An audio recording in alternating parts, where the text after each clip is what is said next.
Barbarian, Necromancer, Rogue, Sorcerer, Druid, all the 5 classes that Diablo 4 has to offer harken back to a more grounded time in the series before the 3rd entry. But the big question is, where's the Paladin? In this video today, I want to have some fun speculation about the Paladin for Diablo 4. We'll talk about how I think it will be implemented, what kind of skills might be coming with it, how auras might work, what big mechanic additions or swaps that might come alongside the addition of a Paladin, and a number of other things. Before we get started, in my typical fashion of upfronting the knowledge in my videos, I want to be 100% transparent. This video is entirely baseless speculation.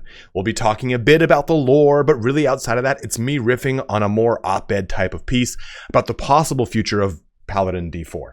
There's nothing concrete in this video. If you don't want to watch the whole thing to hear me talk about when I think that's coming, I'll just tell you now that I feel like the Paladin will be announced during BlizzCon in November of this year and come out within a year of announcement.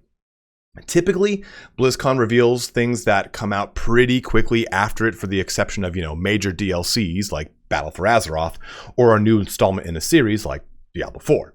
With this being the first actual BlizzCon since 2019, I feel like they'll have to blow it out of the water to make it feel like an impactful convention again.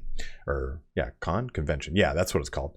Yeah, that's what it's called. Whether or not it's a standalone DLC like Necro was for D3 or added with a major expansion like Crusader and Reaper of Souls is probably the biggest question of all when it comes to the Paladin.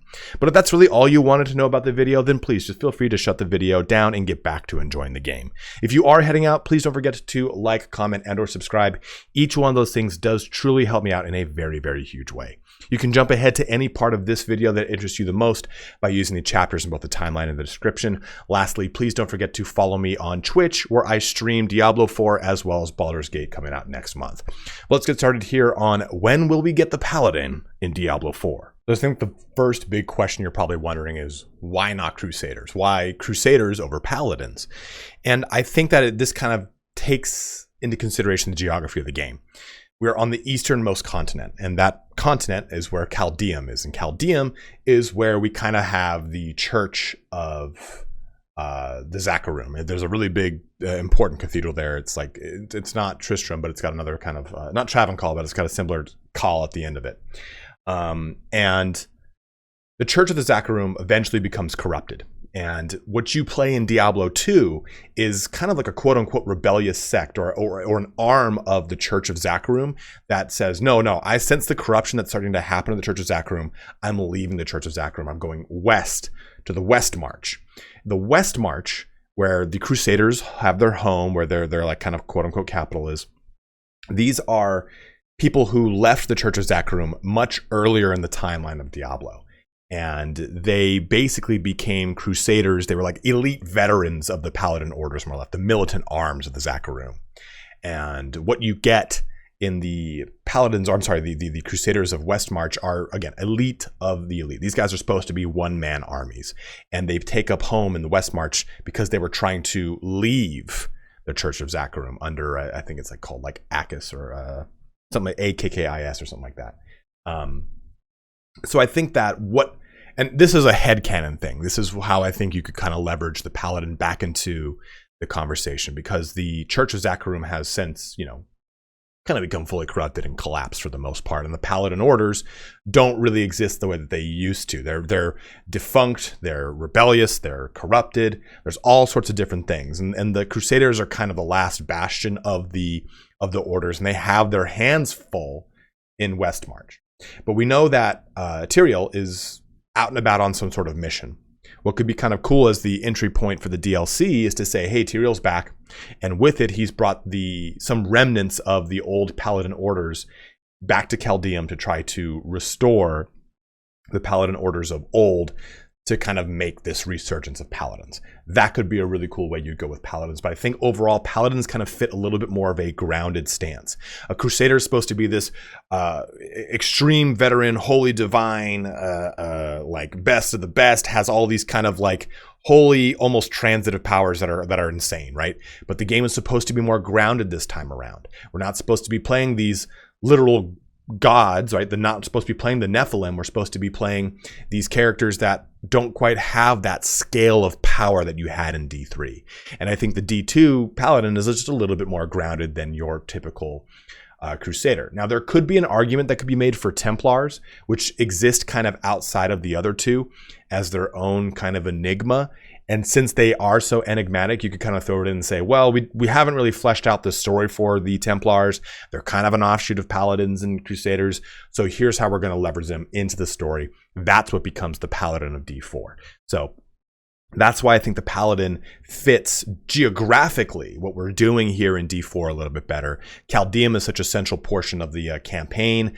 Kejikakistan, where the hell you ever pronounce it, is kind of the home, the original birth or genesis of the Crusaders moving west to create the West March, or the Paladin from D2 leaving the church because he started to sense that corruption. So I think playing with the corruption of the Church of Zakarum as a full-on expansion, or at least as a seasonal storyline, could be a really cool genesis point for the D4 Paladin.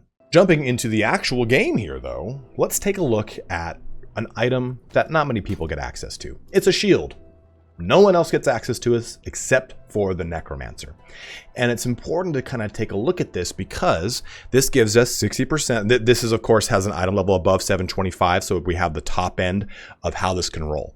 60% block damage reduction and 20% block chance. It also has thorns on it, and it gives 80% main hand weapon damage. If you did not know, using a shield actually confers a 90% total bonus because you get a 10% bonus to damage because of the attack speed of a one-handed weapon. That's neither here nor there.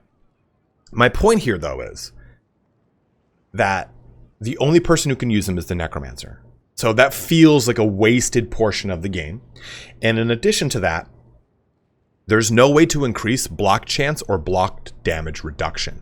I feel like those are just two affixes prime for the Paladin to have as a unique, or just not a unique, but a class-specific affix. I think it's something that's totally within the realm of possibility to maybe make the Paladin someone that can really turn shields into a whole different aspect for their own. I say aspect like it's an actual, I'm not talking about the game aspect, but a whole different kind of facet for the class. Even it'd be really cool too if Paladins could somehow increase main hand weapon damage on their shields to make it so using sword and board doesn't feel punishing. In fact, it feels invigorating or even buffing for the Paladin. I think those are really cool ways to take advantage of the shield, which feels kind of like yeah, it's in the game, go ahead and use it, but it's not really online yet. That's the way I kind of feel about the shield. And I think block damage reduction and block chance being able to kind of be buffed either by Paladin skills or Paladin affixes is a really cool way to take advantage of that. In addition to, let's take a look at the mechanic of overpower. There are two classes that can use overpower. And when I say overpower, everyone has a 3% overpower chance. I'm saying there are two classes that can trigger overpower voluntarily. And the Barbarian can kind of be like a 2.5 on here. You can kind of squeeze this into this, and if you really want it. But the Necromancer gets Rathma's Chosen, or Rathma's whatever the hell. This little guy right here, Rathma's Vigor, where my next blood skill is a guaranteed overpower. Or my Blood Surge, if I socket it properly, after the 5th cast, the 6th cast will be a guaranteed overpower. Druids get something similar, right? With their Pulverize, and they also get a passive that has an overpower every X amount of seconds, and they can leverage that with some Paragon points. So the only two classes that can actually take advantage of this mechanic at will are Blood Necromancers and Druids using that specific passive and Pulverize. That's it. So I think it kind of stands to reason, especially the kind of the wording of how overpower is done in certain mechanics, where it says something like when you overpower an enemy, which just sounds sick. I think that the Paladin will be a very overpower dependent class, or at least another class that can leverage and overpower on demand, which I think is cool. And I think furthermore, I would love to see the Paladin be a willpower class. So Barbarians are a strength class. Necromancers and Sorcerers are an intelligence class. The Druid is a willpower class. And then your Rogue is a dexterity class. And what I'm saying by that class's X skill is when I take a look at this skill, or this stat, it increases your skill damage. That's what determines what kind of stat class you are, as it were. So it'd be very cool if you know, hey, my class is hinged upon willpower. And my willpower is going to increase my resource generation, my healing received, and the amount of overpower damage that I do, but also it's going to increase my skill damage. So I think that that could be particularly cool. Now, of course, it could just simply be a strength class and I'm blowing smoke up your ass. But still, my point remains here that if it hinged itself upon overpower, I think it'd be quite nifty. Really the big driving thought process I have is that overpower for something that has, you can have a crit overpower, right? And for things that have kind of like a Jason overpower buff or some sort of overpower verbiage, it feels very hollow. Again, Blood Necro and the Pulverize, and again, that one Druid passive, are the only ways that you can really trigger this on demand. So unless they have a plan in the future to add more uniques, to add more aspects that can trigger overpower more frequently, I think it's kind of a stand to reason to say that a Paladin would have a very cool overpower mechanic. I sound like that guy from Ancient Aliens. It stands to reason that the Ancient Aliens are from outer space. But still, my point remains here that I think it'd be a very cool mechanic. It's very thematic to have this kind of overpower mechanic, especially too because we don't really know how overpower works, right? Like we know that overpower works off of your fortify and your current life, but we don't really know where this fits into the damage buckets, how it actually applies to things. It's kind of a really weird mechanic right now. I think it's one of the mechanics that will be buffed quite a little bit in the future, and I think that it's one that definitely needs some love because it feels so funky as it is. And I think that love might come in the form of the Paladin. So the real big question for our Paladin is, how would the auras work? Because I think... Your last stupid mistake. Okay, thanks. I'm going to keep making bad mistakes because that's who the fuck I am. But still, I think auras are going to be a pretty big thing for the class, right? It's something that was such a huge focal point of D2. And I think D3 did them in a real kind of weird way because we have limited slots on our bar. And those slots when they're on the bar, or skills when they're on the bar, they're active, right?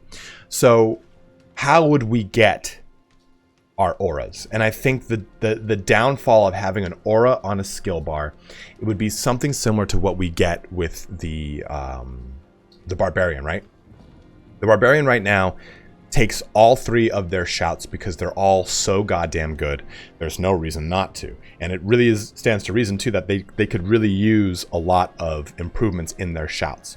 So I don't want the Paladin auras to be just like shouts. I think that would actually really kind of cripple them, because then I'm just going to play a Paladin. I'm going to take all the auras that I can take. If there's like 3 or if there's 4, I'm going to fill them on my bar. I'm going to be stacked with auras, and that's how I'm going to play the game, which is fine. That's cool, but I think it just kind of diminishes them. So I think adding something similar to maybe the Druid Spirit Boon system is the way to go for auras, where it's a specialization, or maybe it's socketable, just like the specialization for the Barbarians or for Rogues. Hey, I'm going to put in combo points, and that's what I'm going to do. And you can just swap it on the fly.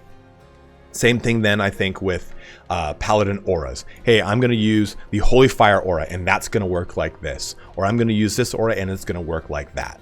But conversely, too, you could have maybe a number of auras, like 4 auras or something like that. Or maybe it's like the enchanting system where you can have one aura up to a certain level, then a second one active after a certain level, like 15 and 30. And like that's how enchanting works, right? Where we socket our 2 enchanting skills in. So I think that getting auras into the specialization system for the class is what makes the most sense, because then you can still manipulate it using aspects, which I think is key. The auras need to feel manipulated by aspects, because aspects are such a crucial portion of the game and allow you to kind of play a certain skill or specialization or a way in a different approach. And I think that's absolutely crucial. But this could be something like, okay, here are my offensive auras, here's my defensive auras, and here's my, I don't know, like utility auras, like a run speed auras, like utility. And I can click certain ones to turn them on or off. And then if I put 2 points into one, like 2 points active, 2 boons active for spirit boons, that one becomes like my active one versus the other ones are just my passives. So like maybe it's like, okay, I have an offensive aura for Holy Fire and I'm doing damage around me, or maybe my weapon is imbued with fire damage now. That's the Holy Fire passive. And then I have, okay, my offensive or my defensive aura here is I'm doing the armor one. Let's just say the armor one. and then my utility is the run speed. Well, you know what? I'm going to put a second point in my defensive aura, giving me the passive I had before, the passive of the new one, and now an active ability. And that becomes something that I can do, or maybe it's a lucky hit thing, or it's an overpower thing. When you overpower, the active for your aura kicks in. That could, I just came up with that on the fly right now. I'm spracked on caffeine. So that could be how that actually works. Conversely too, you could put it down here into the ultimate section, but I think having an aura be an ultimate doesn't feel fun. Like if I'm playing a Fist of Heavens Paladin, more on that in a little bit, I'd rather that my Fist of Heavens was an ultimate and it like darkened the sky and just beams of holy light come just shooting down like it does for Cataclysm, right? Where it's just kind of changes the state of the game for a little bit. I want those ultimates for Paladin to feel really impactful. So you could then do something like a nested passive, where your keystone passive, your capstone passive, is something that gives you a certain attribute towards a certain thing, right? Like, so I think it would be pretty easy to say that Paladins are going to do holy damage in some way, shape, or form, right? So maybe this key passive here does something with the holy skills and whatnot as it is. But then below it, it also says you now get access to this aura, which grants you this passively and this actively.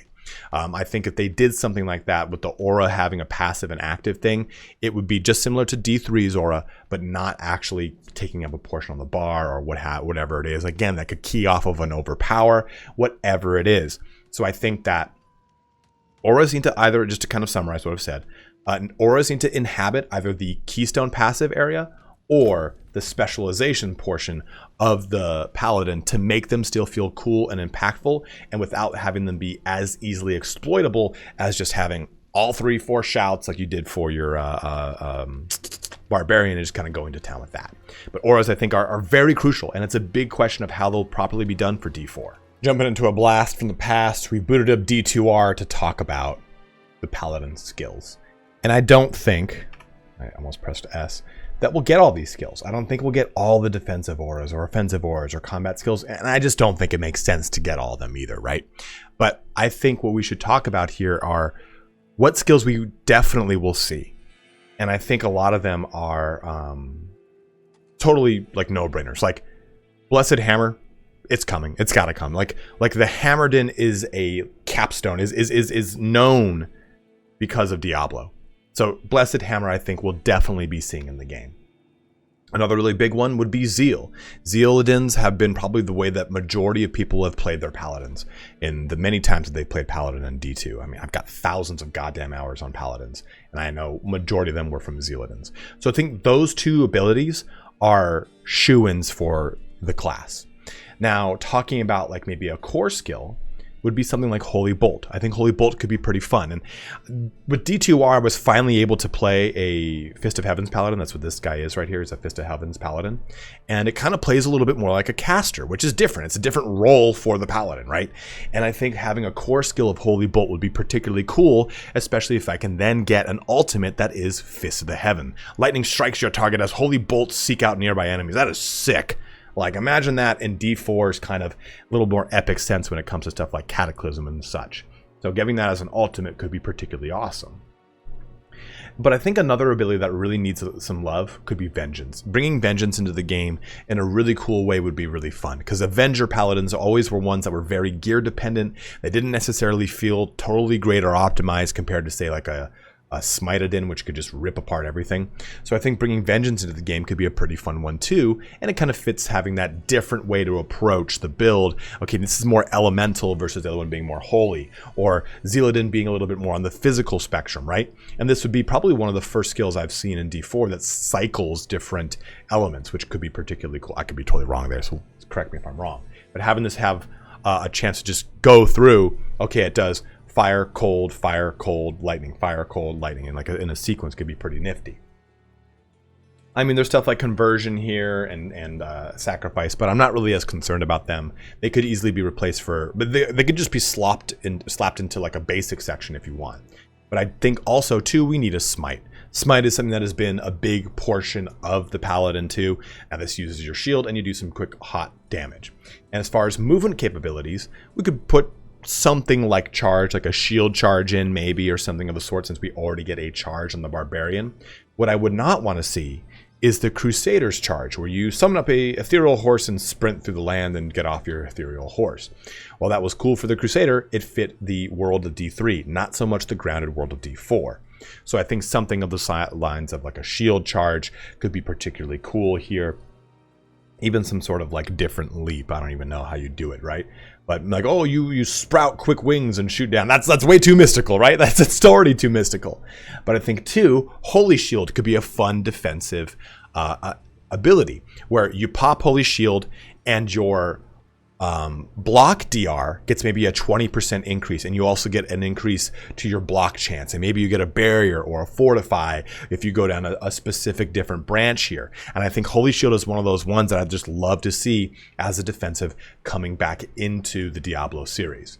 So I think a lot of these combat skills we could probably stand to reason to see as other basic core or ultimates for the Paladin. But what about those auras? How those auras kind of squeeze their way into the package here?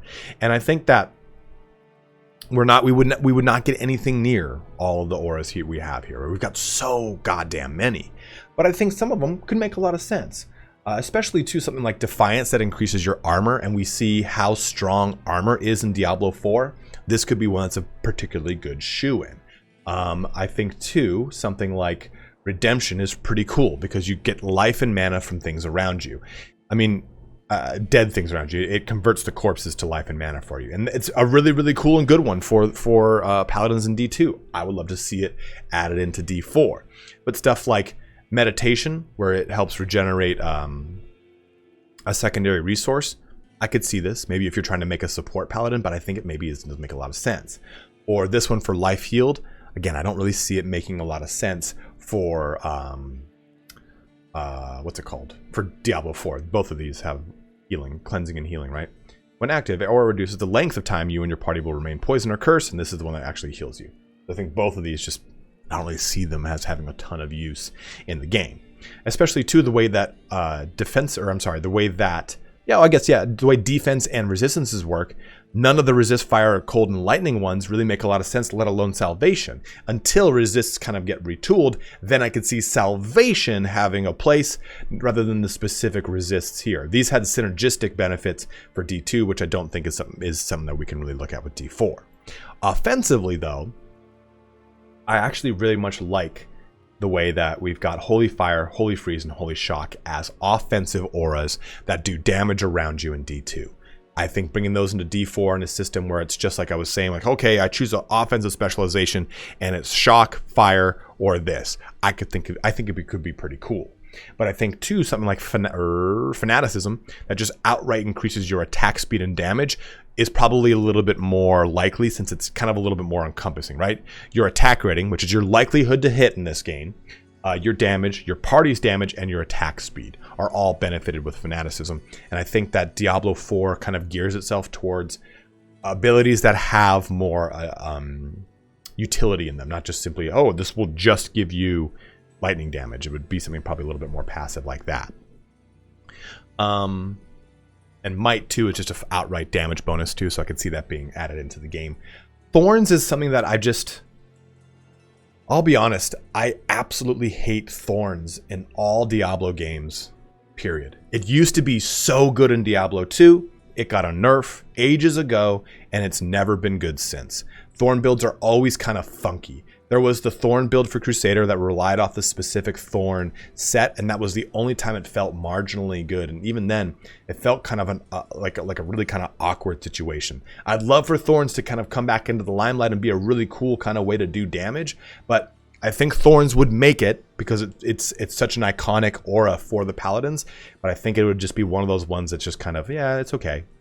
Unless they have a ton of mechanics, passives, and whatnot that boost Thorns, which I could see happening since Thorns is on our shields. And lastly, we get stuff like Sanctuary here that damages undead and knocks them back.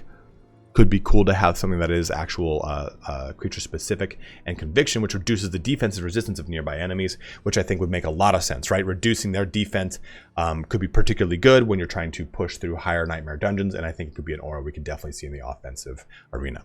But these are the skills that I could see transferring over into Diablo 4, or at least ways that I could see them kind of transferring into a game that has a lot of skills to offer, with tons of things to pull from it, and just simply the D2 Paladin. I didn't look at the D3 Crusader because, again, I'm trying to get my brain away from a lot of what I saw in D3's Crusader, which tends to be a little bit more mystical and less grounded. Although, I mean, like, slashing your flail around a whole bunch of times isn't necessarily, like, you know, crazy. So that could simply be put in for combat skills. And there are still things that we could borrow from the D3 Paladin that aren't complete departures from that kind of grounding that we see with D2 and D4. And one thing I do want to talk about too is that I think that with the Paladin, we would probably see 3 different types of damage: holy, physical, and probably fire. And the only reason I'm throwing fire into the mix here is because very few classes actually do fire damage. So, I mean, you could make an argument for lightning or ice, you know, since we have holy shock and holy lightning, but I'm talking about individual skill sets, how we look at, hey, you know, I'm doing a lightning build for druid, or an earth build for druid, or a blood build for necromancer, or a lightning build for sorcerer, or a fire build for sorcerer. I think holy damage makes a lot of sense, and I think physical for a lot of the combat skills, and maybe even the ability to imbue those physical skills like a rogue type thing, and lastly, fire skills. I think that's just, again, nothing really to base it off of, but just kind of a bit of a speculation in my brain on that. So this brings our little speculation here to a close. And again, a lot of this is baseless. There's nothing really for me to go off of for a lot of what I'm saying. I just think it'd be pretty cool to take a lot of the approaches that we see. And maybe we will get a Crusader rather than a Paladin, or a Templar rather than both. Because remember, you know, all Crusaders were Paladins at one point. They were that veteran that pushed over into Westmarch and created Westmarch. So maybe that's what we'll get. But again, I think since we're on that Eastern continent, I think it's pretty, I don't know, I think it's just kind of a slam dunk to reboot the Paladin orders and bring them back, and we have to have them to fight the evil that is coming after Lilith and what have you. So go ahead and let me know in the comment section below. Would you like to see a Paladin, maybe a Crusader, but maybe a Templar? And I think a big thing that I didn't talk about in this video too is the Barbarian is the only class that is a tried and true melee class right now. Yes, you can definitely play Rogue melee, and it's fucking great. You can play Necro melee. You can play an Arclash sorcerer. You can even do your Werewolf and Werebear and do melee. I'm not discrediting those, but I'm saying the only class whose sole purpose is to be in melee right now is that Barbarian. So I think it's a little bit of spice we need into the game to give us basically 2 pure melee classes to kind of help balance out the current selection of 5 classes to give us that full-on 6th. But again, guys, let me know in the comment section below how you're feeling about this. Maybe you want to see the Blood Knight rather than it. I know that a big speculation piece too was to see a redeemed member of the Triune Cult. So we actually get someone who isn't necessarily a holy warrior. They use evil spells, but in the service of the light, or whatever it is. I'm definitely open to any kind of different speculation or headcanon you might have for how a paladin or a warrior of that sort would be brought into Diablo 4. But as always, have a good one and take care.